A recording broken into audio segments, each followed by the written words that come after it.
Good morning. It's great to be with you all again.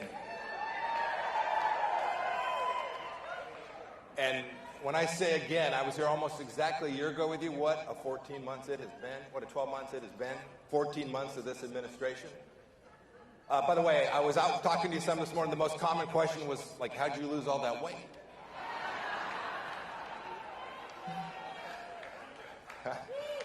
It's hard work, and pray that I can keep it off, would you all? I would appreciate that. I got asked this morning, too, do you miss the pressure? Aren't you glad you're out of the fire? I miss every single minute of it. I wish that we were back there leading America.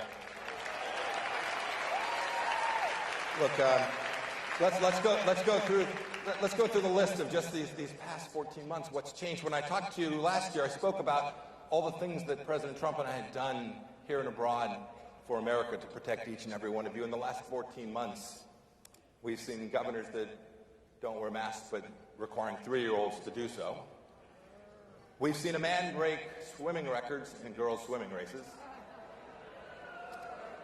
We've seen a Russian dictator now terrorize the Ukrainian people because America didn't demonstrate the resolve that we did for the 4 years prior.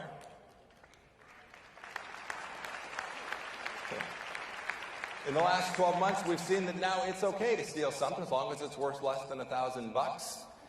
A minor incursion, if you will, into Walgreens. We've seen the number of border crossers on our southern border go up by 4 times, something that we would never have permitted to happen. And we've seen a debacle in Afghanistan that had the result of 13 Americans not come home to their families. I want to take just 1 minute. I know I was a soldier. Many of you probably served in Afghanistan. Many of you would have friends and family. I want to take just a minute to tell every one of you, I know watching what happened in Afghanistan was hard, and it was difficult, and it was depressing. And some of you have questioned whether your service was just wasted. As a former Secretary of State, I want you to know that the work that you did in Afghanistan saved American lives. I saw it firsthand, that your work was noble and important. And this Secretary of State wants you to know that I love you. I thank you for your service. God bless you. You saved American lives.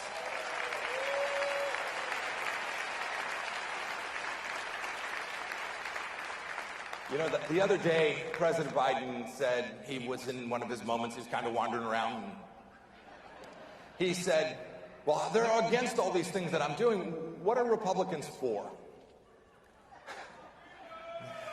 So let's go through the list.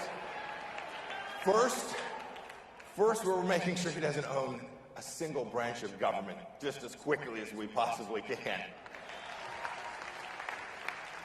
Second, you saw this with President Trump. We were disruptors. We were prepared to break glass when what the establishment was doing made no sense. We were preparing to break it.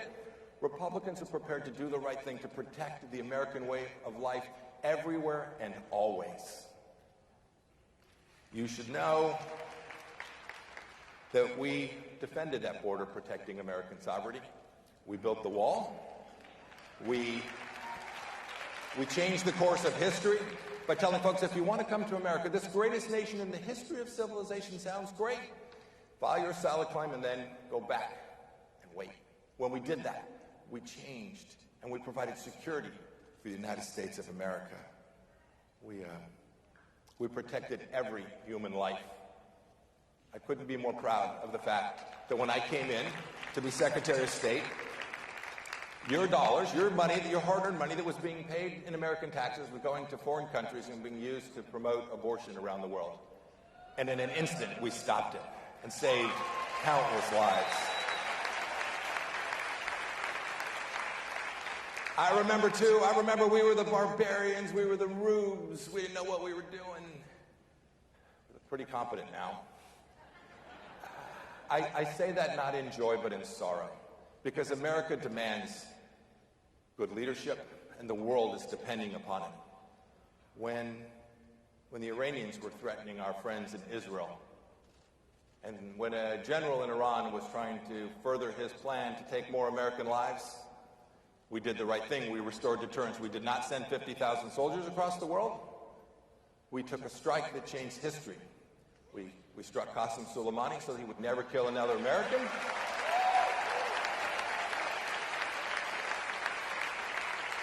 We made clear to our friends everywhere that we were going to be friends with our friends, and we moved the United States Embassy from Tel Aviv to Jerusalem, recognizing that place.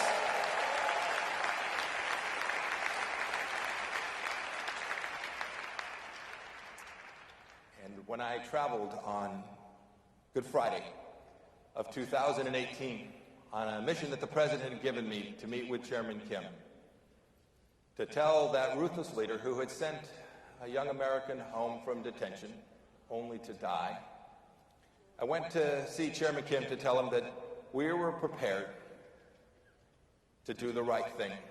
But Chairman Kim must do the right thing. He must release American hostages, and we got all 3 of the American hostages home.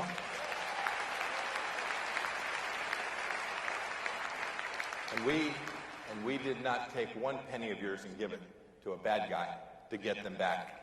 We simply presented American power. We convinced Chairman Kim not to do any nuclear testing, not to conduct long-range missile testing.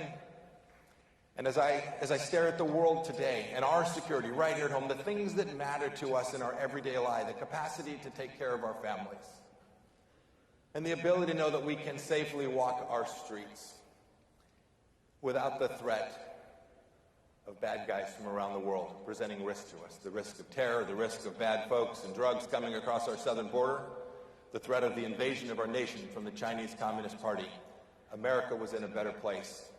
And today we should continue the fight. We should continue the fight to make sure that that is so in the future. I want to talk about the things that matter to Americans right here at home. We see on our TV the bombs, the missiles, the Soviet tanks, the Russian tanks moving across Ukraine. My first assignment when I was a young lieutenant was I was in a border unit patrolling what was then the East German border. It was the last time we had Americans in Europe standing face to face with the Russians. How did we prevail? It was peace through strength. It was Reagan's model. It was the model that we used for 4 years in the Trump administration. We put America first, and we told people around the world, you cannot tread on us.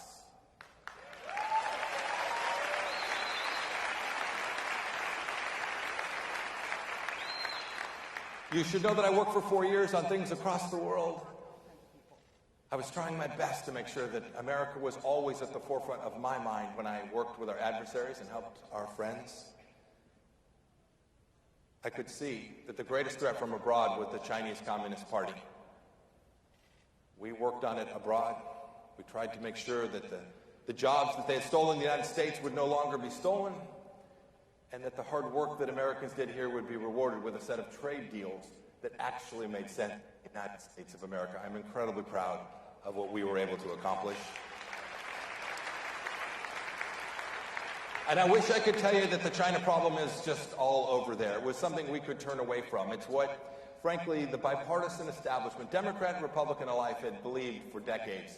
We sell them a little bit more and life will be good. I wish it were so. But what happens in Beijing does not stay in Beijing.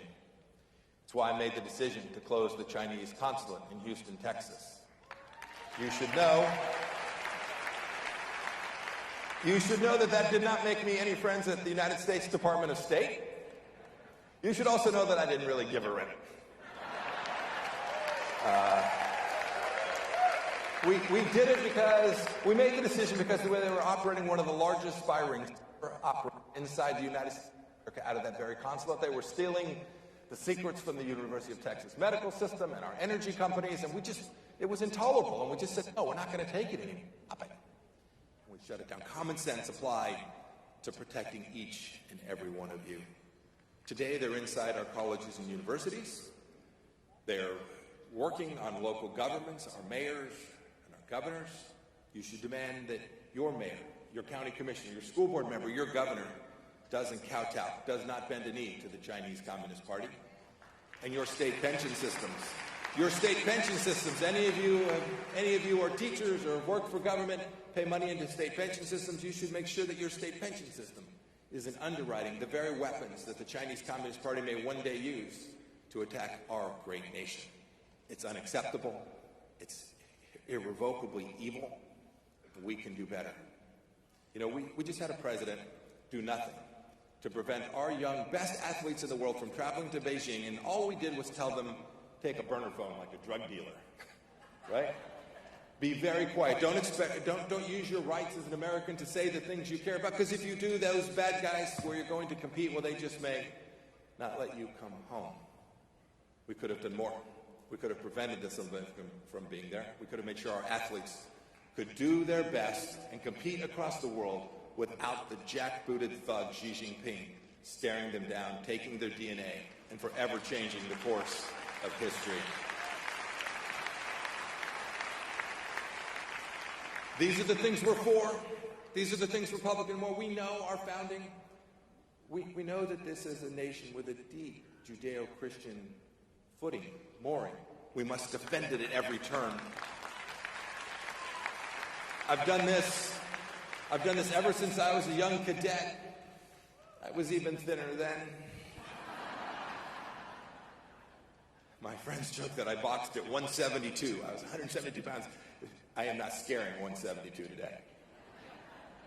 We need to be prepared to stay in that fight. We need to defend these things. There's no room on the things that matter most that parents get to direct their kids' education, that our schools should be open, our churches should be open. These are things we know in our heart matter to the next generation. We should make sure in those schools and in our churches we are teaching the greatness of the United States of America. It is an imperative. I battled adversaries all across the world. I met with the Taliban. I met with Chairman Kim and Xi Jinping. There is no threat greater to the United States than that which emanates inside our republic, emanates inside our school system. If we do not teach our children, the next generation, that we are not a racist nation, then surely the bad guys. If we do not teach them that we are not a racist nation, then surely the bad guys will come to be right about an America in decline. It is not true. We will prevent it from being so. I want to close with this. I have spent these last 14 months watching what's going on in Washington with great trepidation, but doing what I need each and every one of you to do, what my wife and I are committed to doing. We're going to go stay in this fight. I have been so heartened. I've traveled from Tennessee to California, yes, even California. I've traveled to Ohio. I was in Iowa last night. I was back here in Florida earlier this weekend past. Traveled all across the country helping good candidates who have decided to give of themselves back to their community. I've watched people who didn't even know where their school board meetings were being held saying, I'm going to run for school board. I've watched people sacrifice so much of their own to go fight for what matters in city council races, in county commission races. And for district attorneys, don't we know now how much that matters? Let's be in the fight. Let's never give an inch. Let's never compromise. Let's stand on the very things that allowed you to have all the opportunity you have had in the world, that brought you here to CPAC, to stand on this conservative platform and clearly speak to America and say, humbly but boldly, this is the greatest nation in civilization, and it is not going to change on my watch. Thank you. May God bless you all, and may God continue to bless this great nation. Thank you all so much.